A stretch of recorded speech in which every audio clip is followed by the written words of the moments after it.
Саламатсың? Тамаң ардактуу болсун. Элибизде намус дейбизби? Намилос дейин болду.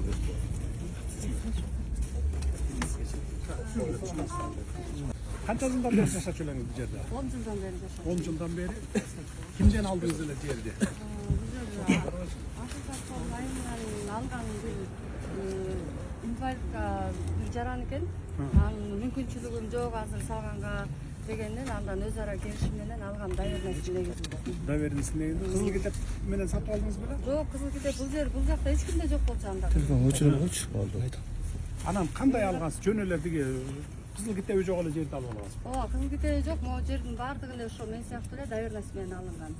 Анан бул сиздин чыгарган кийинки чыгарган мыйзамыңызда 1-апрелде чыгарган жер мунапысы жөнүндө чыгарган мыйзамыңыздын негизинде мен акимиятка кайрылып ошол боюнча ошол сиздин чыгарган мыйзамыңыздын негизинде жаза алып келаткан бул жер. Тигилердикини эмнеге бузбайт, эмнеге сиздикин бузуп салды? Мени Я. бул жакта Эки семьяны бузуп коёбу. Эки семья. Кошунам талашып буздурткан кошунам. Мен 2014-жылдан баштап жашап атам. Бул болсо 2017-жылы китеп жасатып келип алып, анан кийин ушул жер меники чыккыла дегенден мен муну экөөбүз чечпей сот чечсин. Ким жасап берди бир китепти? Ал жерге жасап бергендер тийиштүүлөрдүн баары кылмыш иши козголуп соттунда каралып атат. Бүт элек ал иш. Бүгүн да каралып атабы? Ушул азыркы учурда да каралып атат. Ал жерде архитектура госрегистр ошол 2017-жылы ошол китепти жазагандардын баардыгы кылмыш иши козголуп каралып атат. Ошого карабастан бул жер меники деп эле болбой эле догурун эле жарандык эме менен сотко берген. Ошону менен утуп алды соттон. Утуп алып эле анан кийин анын кызыл китеби бар бекен 17-жылы жасатып алган. бул жер деген 17-жылы мораторий бар болчу. Мораторий. Айдоо багытынан 2009-дон баштап мораторий. Кайсы кошунаңыз? Бул кошунаңыз? бул ошонун азыр. Чакыргылачы, ким бар? Балдар, Эрбол чакырып келелечи. Жол экен. Эч кимиси жок. Жол экен. Тилек деген квартальный да ушул эметкен. Ошол башында мен депутат айлык кеңештин ошол мынакей биз деген китеп жазатып алдык. Анан кийин ушул китеп жазатып алган жерди сен бошотуп бер жосо түптүрүп салабыз деген да мени ошол квартальныйда келип коркуткан. Коркуткандан мен айткам. Ошо квартальный, Депутат. Азыркы учурда азыр могу жерде анын да жери Айылдык бар. кеңештин депутаты, Депутат, айылдык кеңештин депутаты. Көп жылдан бери Квартальный депутат. айылдык кеңештин депутаты. Бул жерде мен да кичине түшүндүрбөй койчу. Ушул жерде мен жашайм, мен дагы мына 10 жылдан ашты. Ушул айланада бир да кишиникинде чынында кызыл китеби жок. Эч кимибиз ала элекпиз. Баягы жерди алганбыз, тамды салып жашап атабыз. Булар сыяктуу эле. Эми ушулардын арасынан таң калабыз да, ушу канча киши биз китеп ала элек. Биз деле билебиз да, мораторий жарыяланган 2009-жылдан бери. Андан сизге 21-жылы мына кол коюп ачып берип атасыз, жалпыга берилсин деп. Булар эле ушул атайын мына бу жердеги ушул өкмөттөгүлөр. Жанагы Тилек деген баланы айтып атпайсыз, квартальный депчи. Ошол именно ошол киришип туруп баарын булуткан ошол балада ошол жазатып мына өкмөттөн, госрегистрден, айыл өкмөттө да иштеген. Ошолордун баарын ошол 17-жылы китеп жазатып алып турат. Бизге бир кишиге китеп берген жок да, мына эл турат, баары турат. Ушунун арасынан ушул жерге именно могуга жазатып, эми жазатып алып атышат. Эми мындай, мен мына Атай ген прокурорду эриштип келдим. Таанышыңарбы? Тааныбайсыңар. Курман Кузулуш. Атай силерден бир сыйра, бир принципи үстүнөн билебиз, уже билдик. Кандай болгон, эмне болгон дегендей. Анан кийин мен мораторийди жоюп, кызыл китеп бергиле дегенде бардыгына эмес. Кызыл линия деген бар, билесиңер, Ошого кирип кеткен жерди ошол жерге салып алганга хоть эле өлтүрсөңөр да биз бере албайбыз. Анткени кызыл линия деген кызыл линия. Үстүнөн жогорку чыңалуудагы линия өткөн жерлер болот. Алдынан баягы связьдин кабелдер өткөн болот. Же болбосо вообще кызыл черта жол түшө турган жер болот. Андайларга бере албайбыз. Андайлар дагы бар. Андайларды араңарда бар. Алар сразу эле эсинде болсун, аларга бере албайбыз. Калган масса 90-95% аларга беребиз. Кызыл линияда эмес болсо. Бул жер жок беле? Кызыл линияда жок беле? Кызыл линияда эмес, бардыгында салынуу. Түшүнүктүү, анда түшүндүңүз да сиз. Бул жерде мына 17-жылы ким кызыл китеп алган болсо, мораторийден берген кишини дагы госрегистр азыр депутат деп атпайбы? Депутатына карабагыла. Бул жерде бүт жер саткан мафия 15 жылдан бери бүт баары мафиялашып кеткен да. сотко да берет, прокурорго да берет, милицияга да берет. Алар кырышабайт этип мына ушундай ызы чууну жаратып атат. Бул бүгүн эле жаралып аткан ызы чуу эмес, илгертен бери келаткан ызы чуу. Ошон үчүн эч кимге карабай туруп жоопко тартасызбы. Ошол сот 17-жылы кайсы жылы сот карап чечип берип коюп атат бир тарабына. 17-жылы. Кызыл китепке азыр чечип берип атат. Азыр чечип берген 2020 жасалган документ менен 2022 жылы чечип берип атат. ноябрда, декабрда ушулар. сот көзү сокур болуп калбаса көрүш керек да. Көрүп туруп бул 17-жылы алып атса, ал убакта мораторий болсо, сеники да жарабайт, мунуку да жарабайт деп туруп артка тебиш керек эле. Силерге извещение коюш керек эле правоохранительный органдарга. Же болбосо местный кеңешке мону туралагыла, жокко чыгаргыла мунуңар. Жок, туура эмес бул деп туруп ошончу керек эле. Значит, бул жерде сот дагы акчалуу болгон. Мунун да жоопкерчилигин карагыла. Анан мындай дагы болот да, Садыр ага кечиресизби? Бул жерге мораторий жарыялангандан кийин, этот кызыл китеп берүүгө уруксат берилгенден кийин кадастр, архитектуранын, комиссиянын балдары келип буяка номер берип кетип атат. То есть мыйзамдуу жолу эми кетип барат да, былтыр сиз келип кеткенден кийин. Мыйзамдуу кетип барат, китеп жасатып алып, анан келип 17-жылда кызыл китепти көтөрүп чыгып атпайбы? Анан бул жерде Садыр ага мындай болот да. Агордо бүгүнкү күндө азапка баттык. Сиз келип кеткенден кийин үнүбүз сизге жетпей, жер саткан көпөстөр элди ушундай кыйнап, азапка салып, кызыл кетип ала албай атабыз. 15 000 түтүндөн 300 эле киши дейли кызыл кетип алды. Бүт арестке коюп койду. Аким гана. Мен арестте болду. Былтыртан бери акимсиң, э? Былтырдан. Баягы мен чогулушка келгенде бар беле? Ошондо мен бар элем. А эмне кылып атасыңар анан? Эмне кылып атасыңар буга? Эми азыр бүгүнкү күндө биз 20 миңге жакын арыз алганбыз бүгүнкү күндө. Анан ошо 5 миңден ашыгына азыр бүгүнкү күндө бара 1 айлык илип келебиз да. Аларды биз мына өздөрү үй-мүйгүр номер берип чыктык. Бирок биз келип 300 эле кишиге алдык деп атпайбы кызыл китеп. Канчага бердиңер силер? Бул жерде баягы жерчилердин баягы мыйзам положение жазып койгон да, ошол макулдугу менен да биз өзүбүз тараптан архитектурный госрегистр, биз райондукун бүт өзүбүздүн тармагыбызды бүтүп даяр кылып койдук. Бир 10 миңден ашыгына. Азыр ошол жердин ээлеринин макулдугу деген жер биздин колубуз байлап болуп ошо болуп атат. Кайсы жердин ээлерин макул? Ошол баягы үлүш жерлеринин ээлери. Бүт ошондой берилип кеткен экен да. Биз бүгүнкү күндө кыйналып атканыбыз ошол. Бирок мына элдин алдында мына сиз берген тапшырманы биз башына аягына чейин катуу күнү-түнү аткарып атабыз. Мына эл өзү да көрүп, биз ошол кол байлап койдук. Баягы мурун басып алганда үлүш жер болгон. Ошол. Кимдин жерлери экен? Канча кишинин жери экен? Канча гектар? Мен билесиз айтып коеюнчу. Ассаламу алейкум. Бул жерге келгенде мен сизге чыгып айттым эле ошондочу. Жана жерчилер аркылуу берилсе булар кайра сатат депчи. Азыр ушундай болуп атат. Мына мен элдин атынан айтып коеюн сизге.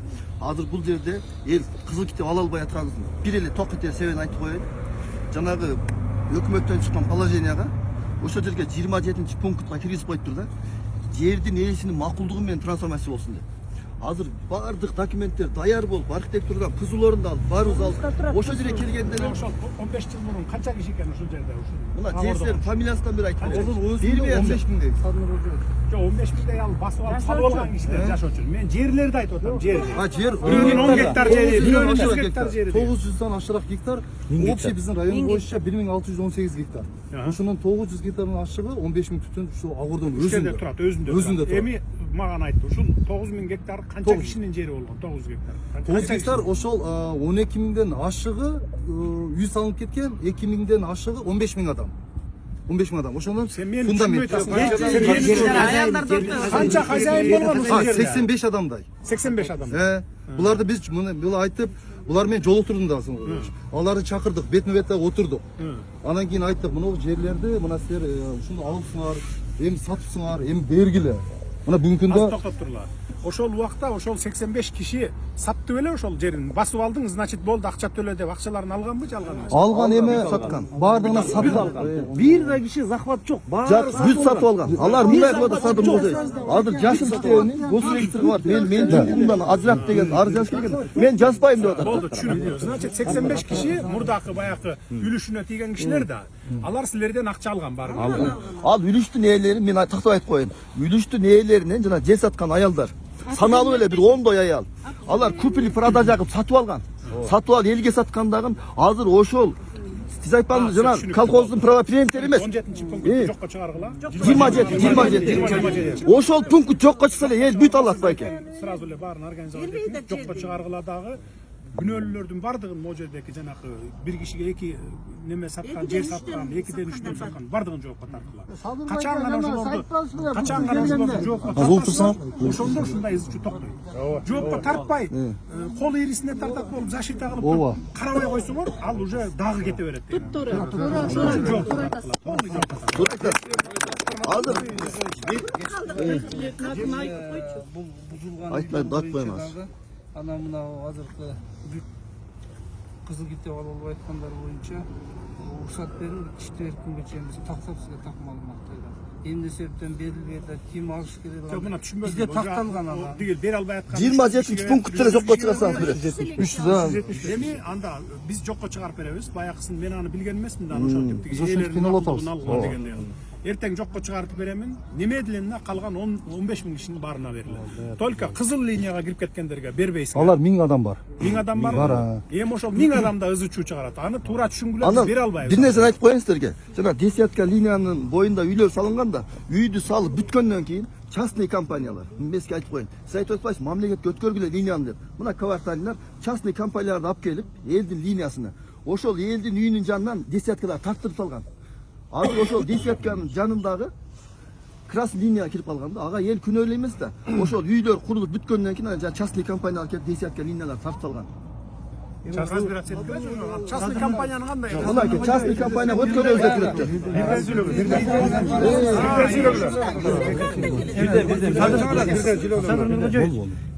Азыр жанагы десятканы алып бул высокий эмес, десятканы алдында.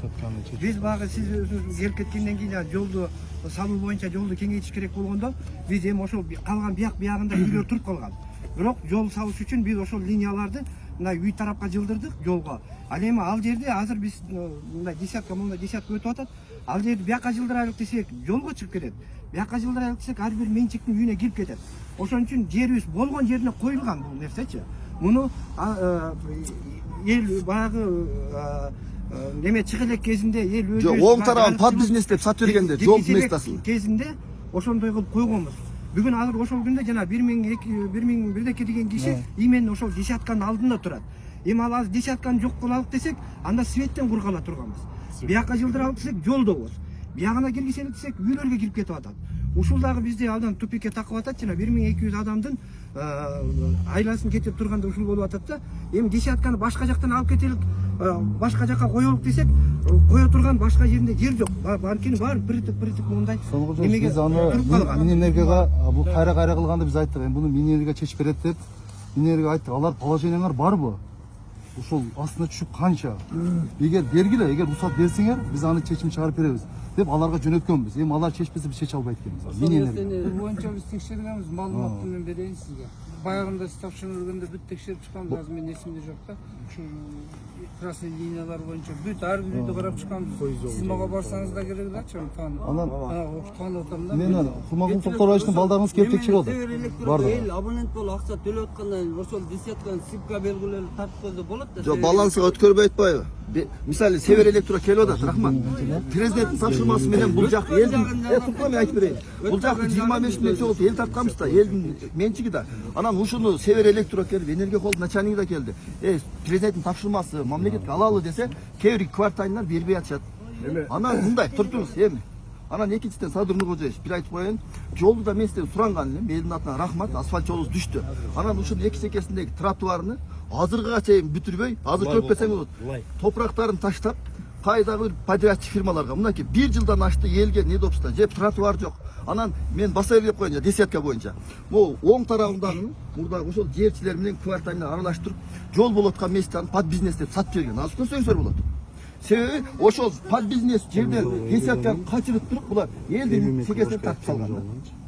Буну катуу көзөмөлгө алсаңыздар болот. Анан сен эң биринчи суранарыбыз элдин азыр ушу көйгөй жетип бүткөн эле көйгөй жана 27-пункт жокко чыгарып берсеңиздер, эртеден баштап бүт даяр алабыз кызык китепти. Хорошо, жана под бизнес деп саткан жерди карагылачы, карап туруп, действительно ошол жигит айтып аткандай болсо, кайра наоборот тиягынан эме алсын. Урматтуу кадрлар, Могу жер эч кимдин менчиги болбойт. Биз сүрдүрүп салган кишини чакырсак келбей атпайбыз, жок экен деп. Анын да менчигин өткөзүп, тескерисинче жоопко тартасыз аны. Эмне үчүн мораторий убакта жасатып алган, подделка документ. Ким жасап берди? Алардын баарын сот кошо жоопкерчилигин карагыла соттун. Эмне үчүн сен көрүп туруп ушуларга бир жагына чечип берип атасың? Экөөнү тең анын жүрүтөч керек эле. Кызыл китепти дагы кайра артка айдап коюш керек. Сот карап атат да, көрүп атат. Ал билет да законду. Сурана 27 пункт жокко чыгарып бериңиз. Ошол тосулат. азыр бузулганы Биз баягы биз сунуш бергенбиз да. Ушул баягы положение мыйзамга кайсы сунуш бергенбиз. Ошол тезирээк бүтүрүш үчүн аяка жеткенибизге жеткиз ошондо карап берсеңиз. Мен азыр айтамын, силер эртең менен баргыла дагы өзгөртүү киргизип туруп, изменение киргизип. 27 пунктты жокко чыгарып беребиз. Немедленно бүт баарына кызыл китеп бергиле. А красный линия боюнча шашпай чечебиз. Аны бербей тургула. Биз сунуш бергенбиз. Если керек болсо, неме бергиле аларга? Тех паспорт берип тургула үйүнө жөн гана, кызыл китеп эмес. Мындай временно пока под вопросом болуп турсун аны. Анан кийин маселе чечилгенден кийин аны чечебиз. Кызыл линияларга бербей тургула. Мектеп боюнча калганын баарына бергиле. мектеп боюнча Билем ал мектеп боюнча салабыз мектептин аягына чакырып.